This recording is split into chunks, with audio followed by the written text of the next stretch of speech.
Jamie, just your assessment of that 80 minutes? Pretty gutting with the result, obviously. I think a bit of a hectic first 15 minutes or so.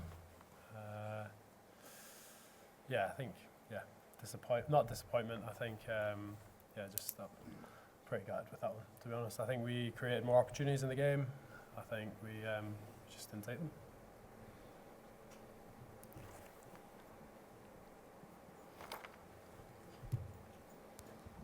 Seems crazy to say it, Jamie, after being 19-0 down in 19 minutes, but is that an opportunity missed, do you think?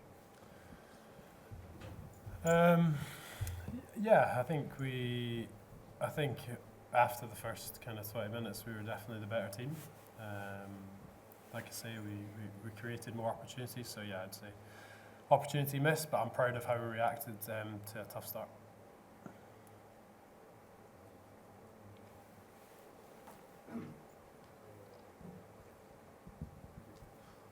Gilco's not known as any sort of violent player. Were you?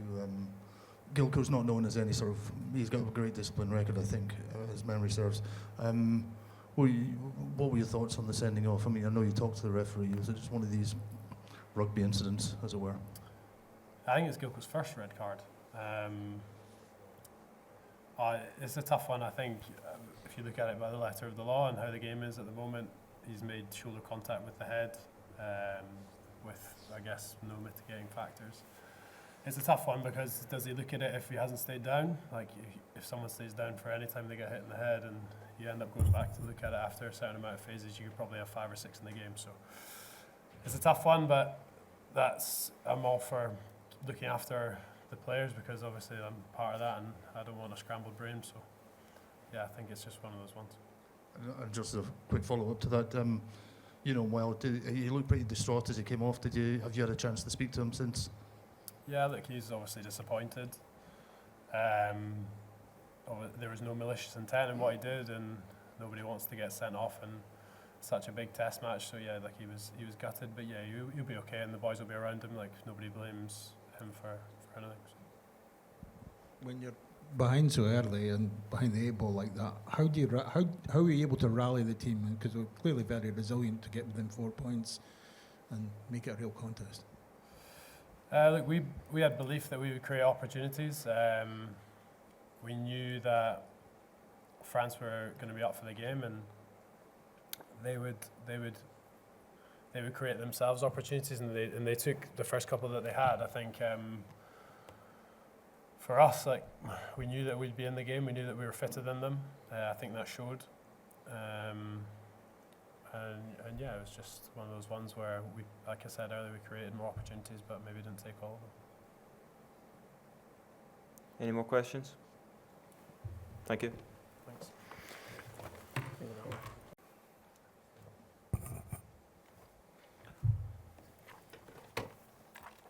And the first question for Gregor. Just in the middle, please. Again, just general thoughts on that one to begin with, Gregor. I was very pleased with the performance. I thought it was the best performance of the championship. Disappointed with the result. Proud of the way the players played. Also proud of how they controlled the situation, the emotions, how they adapted to being a man down. How much belief they had in each other. But I'm disappointed we didn't take 2 or 3 opportunities that would have let us win in the game. Championship's still alive though for you, isn't it? I mean, 2 home games coming up, it's not the end of the world. No, look, we're obviously disappointed, but I feel we've improved from our previous game, and today there'll be so much that will come out of this game for us. There'll be things that we have to do better. But there'll be belief in how we played against one of the best teams in the world in their home stadium. And we'll need that belief and we'll need that improvement for our next game. But we'll be hugely motivated to play for a trophy back home against Ireland. Just a final question. You any problems with the red card? Which one? Gregor. Yeah. Grant? Grant. Yeah. No, look, I think if you tackle in in the head area, or your shoulder hits the head area, then you're looking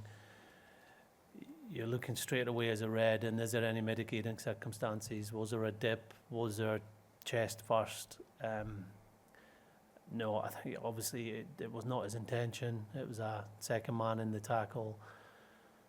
It's very rare for us to have high tackles or any yellow, red cards in the way we tackle. So, yeah, Grant will just have to learn from that. A second man in there, if he's upright, he can't be leading with the shoulder, but he's just got to tackle lower. Just in the middle here, please. Gregor, what were the main reasons the scoreline sort of got away from you in the first 20 minutes, do you think? Well, the first phase, we just didn't defend well enough around the ruck area. That's what the first try. Then I think we took a little while just to get back into it when we were a man down. And then there was an interception. So I think that was the 3 tries that France scored until the 80th minute.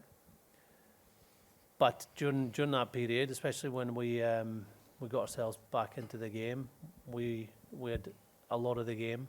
We had the ball over the line twice, once held up, once bounced over the line, another one where France were penalised for offside. We don't score in the corner, so that's three occasions that we managed to create try-scoring opportunities with 14 men. So that is pleasing.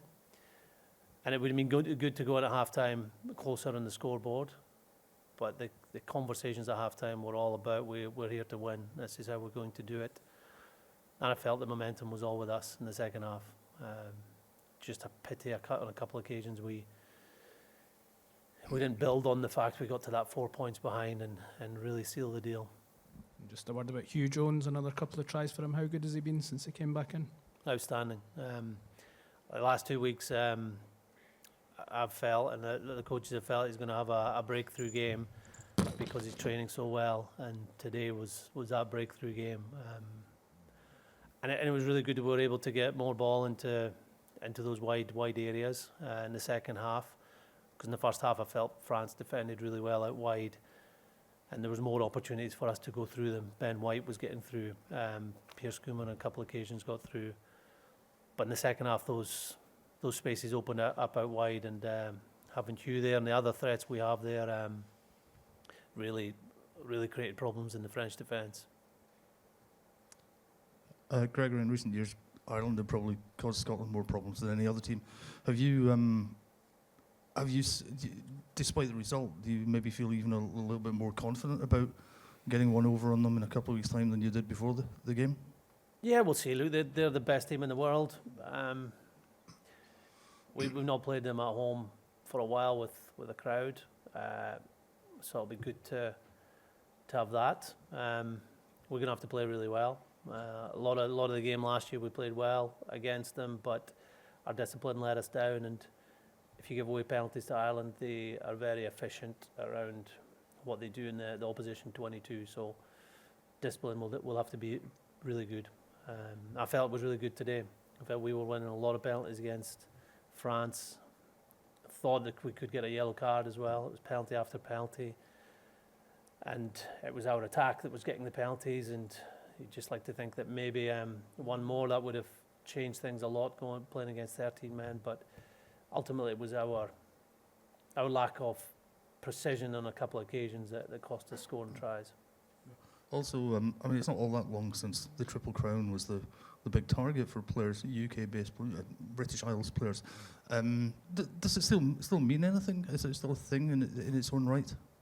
Absolutely. I think look, the championship is what everyone is gunning towards, and you're going to have to win 4 or 5 games to win the championship. So if you're in the mix for a Triple Crown, then that adds something different. We've not been in the mix for a while. We've not won one since 1990. So it will be a motivator, but the motivator is still to be in this championship mix come the final weekend.